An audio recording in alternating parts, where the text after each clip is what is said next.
praise God enough, amen. Amen. Brother Tate, we want to thank you in the praise call ensemble, amen. We give God praise, amen, for them stepping up and doing what God has called them to do, amen. Amen. Praise the Lord. I want to call our attention on this Palm Sunday back to the Gospel of Mark, and we look at the 11th chapter, verses 7 through 10. The 11th chapter, verses 7 through 10. May we pray. It's a blessing, Lord, for us to be here today. There's somebody in our midst who did not know if they would be here this morning. Now, Lord, I don't know the full story, and some stories I don't even know at all. But what we can say, Lord, if it had not been for you, oh Lord, who knows how it would have turned out. Lord God, sometimes the burdens that we have in our lives become so heavy that we become blinded and we forget about you and your goodness in our lives. Sometimes the devil has a way of throwing us off track and keeping us off track and making it, Lord, where we feel as though you don't love us anymore, that we don't even love ourselves. But it is a lie. We have victory. As the ensemble told us earlier, Lord, we have victory in Jesus. Oh God, we pray now that you will use me, use us all, Lord, in this time of sharing your word. Please, Lord, speak now. In Christ's name we pray. Amen. If you look with me in the Gospel of Mark, 11th chapter, verses 7 through 10. Hear ye the word of the Lord. And they brought the colt to Jesus, and cast their garments on him, and he sat upon him. And many spread their garments in the way, and others cut down branches. John uses the word palm branches off the trees, and strawed them in the way. And they that went before and they that followed cried, saying, Hosanna! Blessed is he that cometh in the name of the Lord. Blessed be the kingdom of our father David, that cometh in the name of the Lord. Hosanna in the highest. For a thought this hour we would like to use. When you're crying for help and praising God at the same time. When you're crying for help and praising God at the same time. Recently, an internationally known German NBA basketball player retired in Dallas. He will lead the Dallas Mavericks as the all-time leader in games, points, rebounds, blocks, field goals, three-pointers, and even free throws. It created a frenzy when local and international communities found out that this guy was retiring, and it created excitement when they found out that he was getting ready to end his career. In fact, when Dirk Nowitzki stood before a hometown crowd of 20,000 people, they all went crazy. They shouted, and one reporter wrote that he received overwhelming support, respect, and love. Nothing can be taken away from the productivity of a great player. However, these kinds of events should cause Christian-minded folk to think, 20,000 who really don't know him showed up to give him praise. How can one mind receive such attention when the same group of people at times fight to praise God? How can so many people praise a man that didn't get them up that morning? Didn't put food on the table? See, I like sports. I'm a football, basketball, enjoyed watching hockey and tennis and golf and even played many sports. But it's baffling. I just can't understand how the world has no problem with giving famous people their props. But there's an issue when we give God God's props.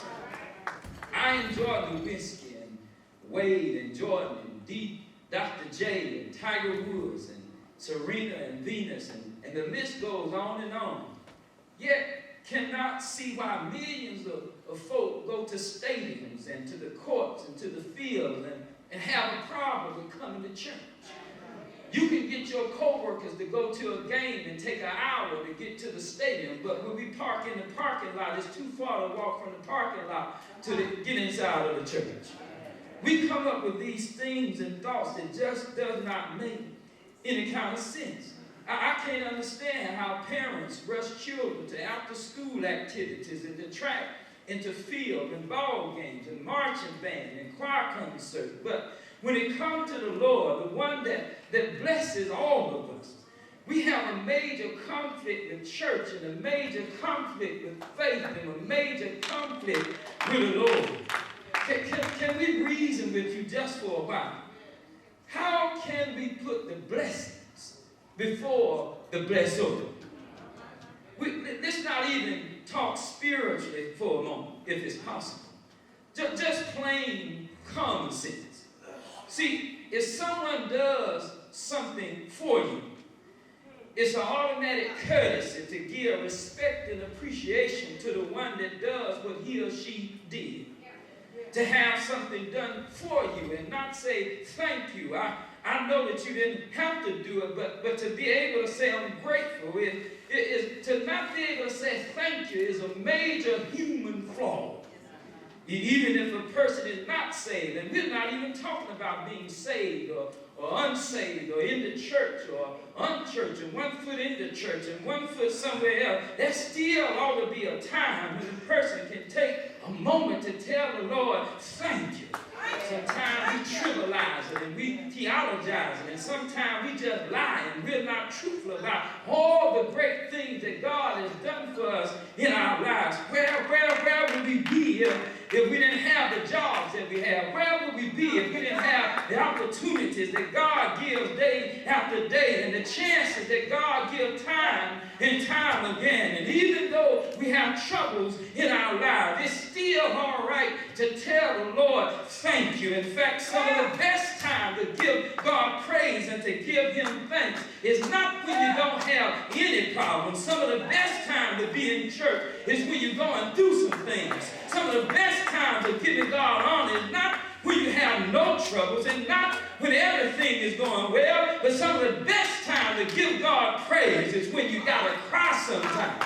Sometimes the best time to give God praise is when you can't figure it out on your own. Some of the best time to give God praise is when you need help and when you can't figure it out and when you can't do it by yourself, when you're sick and can't get well. Some of the best time to come to church and to give God praise anyway is when you don't feel like giving God praise at all. I don't feel like it. It ain't got nothing to do with feelings.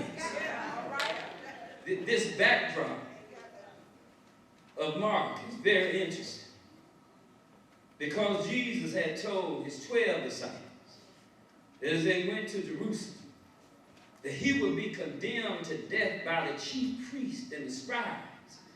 He would be killed by religious folk. When you read Mark 10 and 34, it said, and they shall mock him and shall scourge him, and you will hear it all week all over the world, and they spat on him, and they shall kill him. Talking about church folk. And the third day he shall rise again. Although Jesus knew that they had a hit out on his life, he still decided to ride on a donkey where everyone and anyone could see him in public. He could have snuck into Jerusalem, could have ran around the back door, but instead he decided to be out in the public eye. He knew about the religious leaders and the government officials whose hearts were filled with anger and jealousy and vengeance. He even knew that in a few days that his own disciples would turn their backs on him and deny him and even refuse that they had even been with him. And yet, he still decided to ride on a donkey in the public atmosphere. Like Jesus, there are times when there are individuals that are not interested in your personal progress. Anytime you decide to show up anyway and decide, as the song just said, to stand and to stand for right, there's somebody that will oppose you. It brought to mind folk like Malcolm X and Dr. King, who refused to go and hide but came out in public. And we all know what happened to them. They were assassinated and killed in front of the public eye. Their faces of people who mean to do ugly things to you when you want to do right. There are people who are not interested in you doing well in your life and seeing you be successful and being effective and you going on with what you need to do. There are people who have ugly spirits and ugly attitudes and who will mistreat you with you talk about doing right or talk about making yourself better, doing something with your life. And whatever you decide to do, go on and live right anyway. Whatever you decide to do, go on and stand up for right and stand out and do the right thing. You always will face somebody that'll do you in and they're going to destroy your life. But you got to stand right for right. You got to stand for what you know you need to do in your life. And like Jesus, you will have haters in your life. You will have backbiters in your life. You will have some backstabbers in your life. You will have some plotters in your life. You will have some two-faced people in your life. But whoever it is, you go on in the name of Jesus. And Jesus prepares and make his debut. You know, he could have chose a whole lot of other kind of rides to go down the streets of Jerusalem. Yes, he could have. He could have chose a proper mode of transportation befitting for a king. But Jesus sent his disciples to get a donkey. Matthew's gospel stated that Jesus sent them to bring the donkey, the mother, and the baby colt. The Luke's gospel stresses only the colt that had never been ridden. And when we read John's gospel, it really excludes the disciples being involved at all. And it makes it seem as if Jesus went about to get his own donkey. He went to go get his own ride. But regardless of the perspective of any of Matthew, Mark, Luke, and John, the essence of the entire moment is about a man that could have rode in a chariot. He could have rode on a stallion. He could have rode on a thoroughbred or even a Clydesdale if they had one back then. But he decided to ride on a young donkey. The prophet Zechariah said, a king comes. He's coming lowly and he's riding upon a donkey and upon a colt. He decided to ride a donkey, brothers and sisters, because he wanted to express his humility and his humbleness, even though he was the son of God. I don't know how many of you like movies, but me and my family, we like to catch a good movie every now and then. You like a good movie? I know I do. And one of the movies that I had a chance to see last month was the movie Aquaman. And if you watch the movie, he needed to secure the trident. The trident was like a scepter in order to become the king of Atlantis. But to get the trident, he had to pass a sea creature known as a carrier, a creature that had protected the trident from powerful men for thousands of years.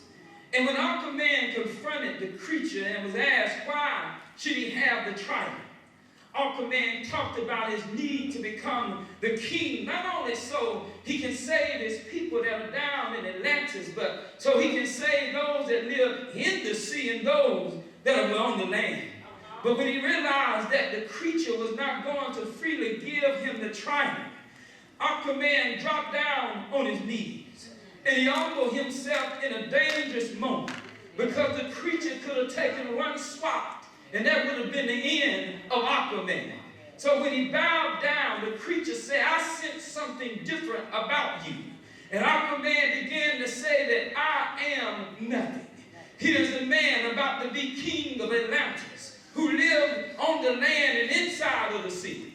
He dropped down on his knees, and having right to the throne, he told the creature that I am nothing.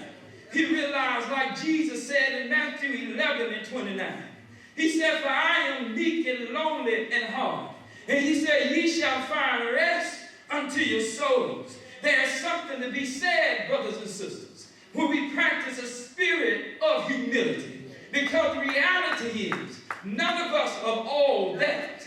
Not all of us are all that we even think about ourselves. When Isaiah reminds us that we're nothing but filthy rags. When Genesis reminds us that we're nothing but dust in the ground. When Job reminds us that we're just alive for a few days that are filled with trouble. One day we're here and the next day we're gone. Jesus didn't have to ride a donkey at all. He could have went home. He didn't have to be bothered with them, and he didn't have to be bothered with us. He could have not showed up. He could have told God, I'm not riding no donkey through the streets of Jerusalem. I don't know how these people will receive me or not receive me. You know you want me to die for folk who don't even care for you, God, who don't even care for one another. I don't have to show up for this. He could have gone somewhere else, but he knew that on Thursday they had to sit down with the 12 disciples and break bread. He knew that on Friday that it was coming and he needed to give his life. He knew that on Saturday that he would be in a borrowed grave. But he also knew that on Sunday morning that death could not hold him. He knew that the grave could not keep him. He knew that the cross could not hold him. He knew that nails could not pin him. He knew that a beating could not hurt him. He knew that spitting could not drown him. He knew that thorn crowns really could not pierce him because he's the King of kings. He's the Lord of lords. He's the host of hosts. He's the I am that I am. He's bread when we're hungry. He's water when we're thirsty. He's strength when we're weak. He's healing when we're sick. He is the God. Yes, he is. He's God of God. Now, if Jesus sat upon the back of a donkey, preparing for what many have come to know at the triumphant entry into Jerusalem, there are at least three things that we can grasp on this Palm Sunday. Number one, when it comes to the Lord, we need to take time to show up for him. Number two, when we show up, we need not be empty-handed. Thank you, Lord. And number three, there's nothing ever wrong with crying and praising God at the same time. Show up, bring something, cry and praise. While Jesus was getting a donkey ride through the streets of Jerusalem, the people were not idle or absent-minded, standing around or neglected. They were doing something while Jesus was doing something. Many of us want to pray to God to do things in our lives, but we don't want to do our part to help make it a reality. As if God is going to do everything for us. If you pray to God for a job and sit in your chair at home and wait for the job to come to your house, you will never get a job. God can open the door, but like James Brown said, open it up and I'll go in and get it for myself. Many of us are sitting around waiting for things to happen, and God looking at you, and you looking at God, and God looking at you, and you looking at God. And see, God already done what God going to do. God is waiting on you to what? To make a move. They were doing something while Jesus was doing something. And it's obvious that the word had spread about Jesus' coming. It reminds me of a song that said they got the word. That there's a business teaching that word of mouth, even today, is still a primary tool for marketing and advertising. It's still the best mode for me. I'd rather hear from somebody that has bought it before going online. And, you know, they put lies online. When you read the reviews and hear that the hotel is a great hotel and get to the hotel and see that somebody didn't tell you the truth. It's always good to have what? Word of mouth. So they got the word. Because somebody went and told other folk that Jesus was coming. Mark said in 11 and 8 that many spread their garments in the way and others cut down branches off the trees and strawed them in the way. Whatever was on their daily schedules and their daily routines that were going on in their lives. They They stopped long enough to remove their outer clothing, and some took time to find the palms and to cut down branches, and they took time to spread the branches and to spread the clothing, and they carpeted and paved the streets. This hour, brothers and sisters, we're not focusing on why they used their outer clothing, or why was it the palms, or why they carefully laid the pavement in the streets of their clothing and their palms, but we're here to focus about the fact that they took time to show up for Jesus. Yes, like us, they had everyday schedules, and they had everyday routines, and they had everything that they felt that was important to them. Like you and I, they had activities, and they had a life, and they had husbands and wives, and they had children. But when they learned that Jesus was coming to town, they stopped what they were doing and took time to show up. We take the time for everything else that we want to do. We take time to do the things that we feel are important to us. Sometimes we make ourselves too busy doing nothing. We're too busy to pray. We're too busy to read the Word of God. We're too busy to live for Him. But we make time for everything else. We make time so we can go online. We make time for Facebook. We make time for Instagram and other social media. We make time to go shopping. We spend hours in a hair salon for a hairdo that you don't like, for hair pretend that they've not done nothing, or act as if it does not matter at all. You might even raise the question, why did He do it all? You didn't ask Him to do any of this. When the Word said that He did it, that the Word might be fulfilled, He took our infirmities and He bared our sicknesses. And as the Word and as the song just said, He did it because He wanted to save our souls. You might say, well, you didn't ask Him to give His life. You might say, well, you really don't see the significance of what He did. But no matter what He did or didn't do, and you don't realize or understand it at all, He did it anyway. He did it anyway. He did it anyway. No matter how much sin you've done in your life, He died for you anyway. No matter how low down you are, no matter how much we act up in our lives, He did it anyway. He takes our griefs and He takes our sorrows, and He does not bear some of them, but He bears them all. It makes no difference how much. It makes no difference how many. It makes no difference how little. He bears it all. There's a hymn that says He paid it all. But if I had to rewrite it, I'll say He bared it all. This is why we say that Jesus is a burden bearer. He takes the heavy loads that we can't handle. He takes the heavy loads that we can't carry. He takes the heavy loads when we can't handle ourselves. He takes the heavy loads when life gets too heavy for you. He takes the heavy loads when you can't do any longer for yourself. He takes the heavy loads when you can't figure it out. He takes it all.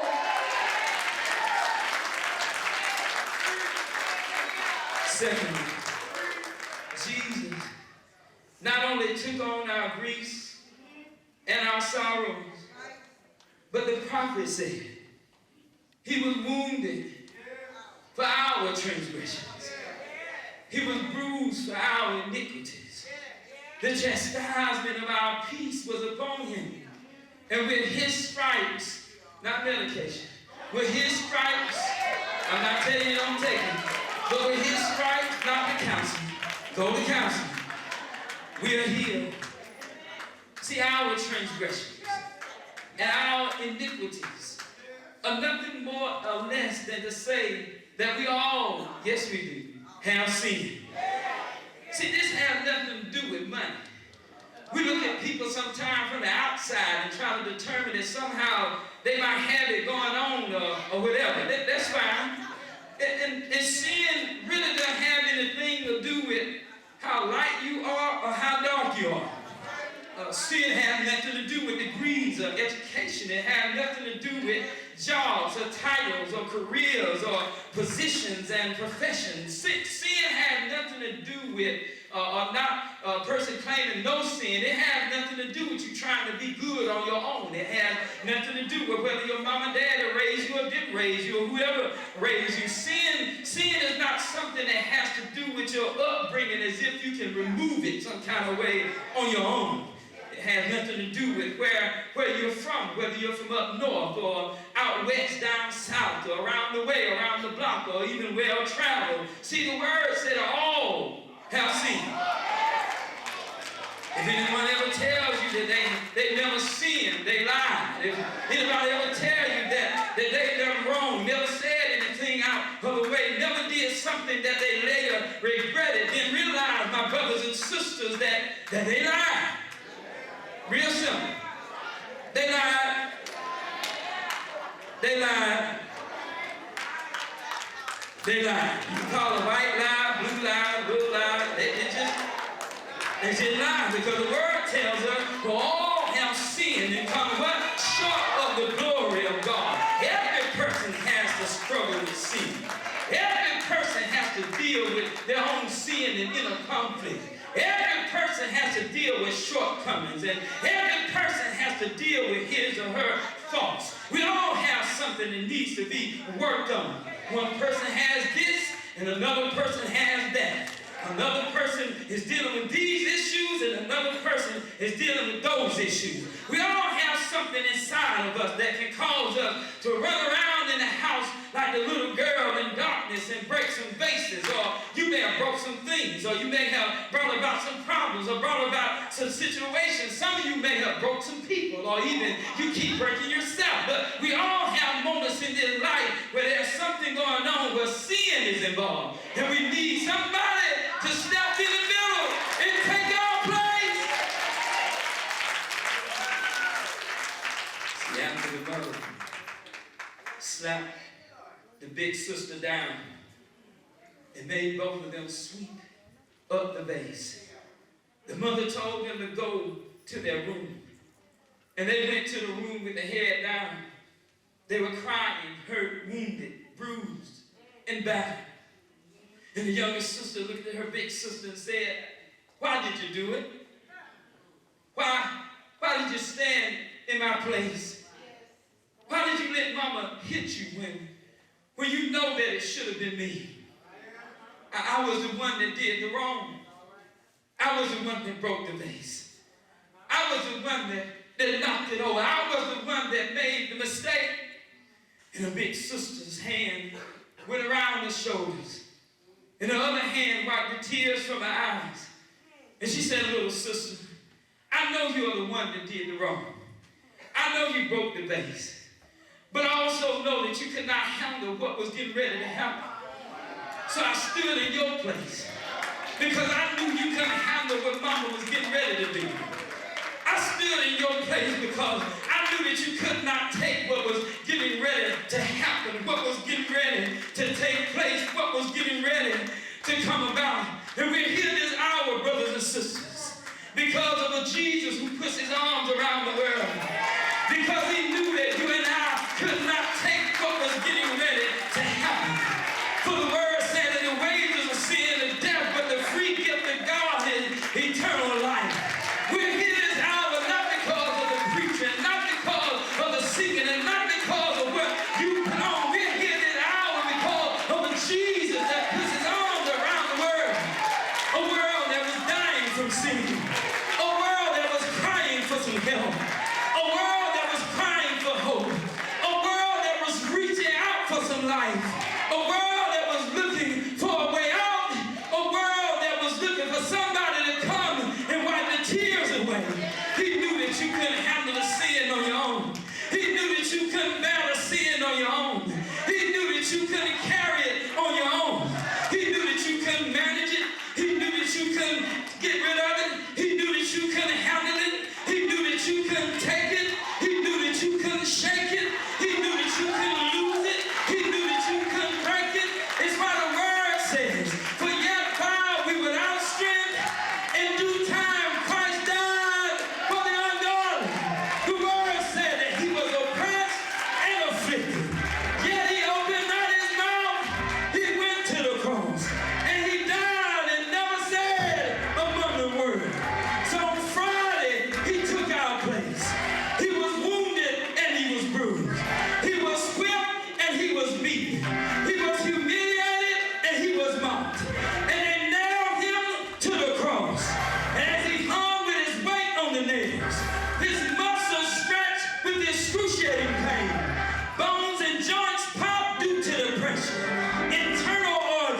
being crushed. Difficult